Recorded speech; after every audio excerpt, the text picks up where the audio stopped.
Hello guys, welcome back to my YouTube channel. In today's video, I'm going to show you how to fix product activation failed error with Excel, Word, or Microsoft Office. First, open File Explorer, go to this PC, C drive, Program Files cross 86, then Microsoft folder, and check if you're getting Office 16, 15, 14 folder here. If not, go back to C drive, Program Files, and the Microsoft Office folder.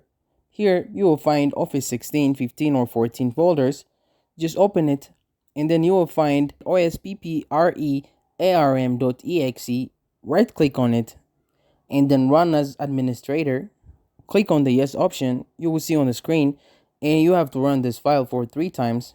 Just right-click and run as an admin. And after running this file for 3 times, you will be able to activate your Microsoft Office products and use them without any problem. And that's it. Thank you guys for watching this video. If this video was helpful, don't forget to like and subscribe to my YouTube channel.